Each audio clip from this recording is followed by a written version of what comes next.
He's the first police chief of South Asian descent here in Ontario, and he just marked his one-year anniversary as the top cop in Peel Region. Tonight, Police Chief Nish Duraiappah on his year leading one of the most multicultural regions in Canada. And at a time where there have been calls to defund or reimagine police, the force recently signing a historic agreement to address systemic racism. We're trying to really get ahead, Faiza, at that. And part of this is also my testament to the community to say, hey, we are a good organization. There are good men and women here, and we will go as far as to putting these mechanisms in place so that we can say to the public, don't just take my word for it. We're doing meaningful work behind the scenes to make sure we're watertight. In the force when it comes to acknowledging that systemic racism exists, because a third of Peel Regional Police leaders in the 2017-2018 report indicated that systemic oppressions don't exist within the police force and don't make the connection that it is also systemic in the rest of the community. Is that concerning to you? Well, yeah, you know what? First of all, it is a complex narrative, and I think a lot of us have been in the space of discussing it and therefore know it. I am embarking on unpacking, policies, audits, HR, training, all those things that could have inherent barriers, which we want to get rid of. We also, in that same audit, Faiza, had racialized members of our organization feel that there was a disconnect between leadership management, and they themselves felt the rawness of this organization. So when you ask, does everybody understand? No, it takes communication. That's my job to do. How do you measure that to make sure that you are hitting those targets? So the work where the MOU that we're agreeing upon with, at the systems level is going to have milestones and measurable outcomes, which we're going to report to. And that's why the third entity in the tripartite of that agreement is our Police Services Board. Ijaz Chowdhury, DeAndre Campbell, Jamal Fonseca, these are people of color who were shot and killed by Peel police. So something is obviously not working when these calls end up with police shootings. Has the police force identified what that is, and how is it going to be addressed? Yeah, so, first thing is, those are tragic circumstances. I've got 4 since I've been here, 3 in this calendar year. There's about 200 calls an hour that come into our communication system.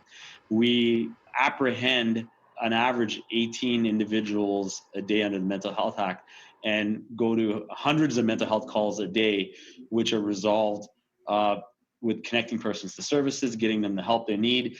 And, the reality is the volume and demand is so great that, tragically, we do see some that don't end up that way. And ahead on City News, 1 year on the job, what Police Chief Duraiappah says has changed with the Peel Police Force. And we hear about the troubling issues plaguing the community. Police Chief Nish Duraiappah is marking 1 year on the job as a top cop in Peel Region. The force has had a unique and challenging year, including mental health calls that have ended in fatal police shootings that are now under investigation. He says they receive about 200 mental health calls an hour. Do you think police should be responding to these calls? So here's the interesting thing is some of these tragic circumstances, outside of the fact they're being investigated independently, has brought attention to is, I think there's almost been an awakening of a narrative we've been saying, is that police are overused for matters that we're not the most appropriately ones to respond to, such as addictions, homelessness, housing, food security, older adult isolation, youth truancy. But we have been, for the longest time, the 24/7 available go-to for that, along with paramedics and firefighters.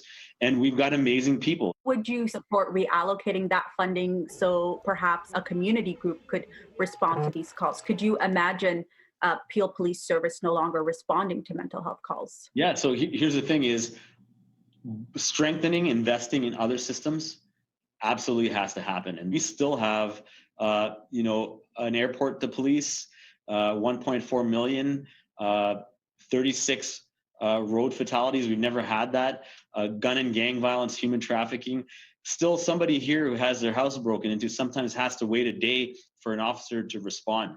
So there are other things that I need to be applying resources to. And if we could egress out of things that have another solution, we're a proponent of that. What would you say are the biggest achievements in your 1 year as police chief?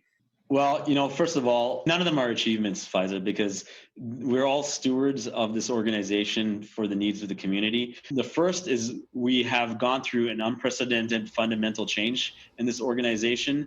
Not only have I arrived from outside the organization, we appointed a new senior management team. I've completely deconstructed the org chart and rebuilt it. And as a result of that, we have really began a new community safety road plan. We've got a standing up an intimate partner family violence unit of a dedicated 50 officers that never existed before. I'm taking them away from the front line, putting them in a place to focus on human trafficking. About 40% of my homicides last year of the 31 were intimate partner family violence. This is not going to be us alone. It's going to be with multi-sector agencies. They're going to be off-site, outside of a police facility, embedded in the community.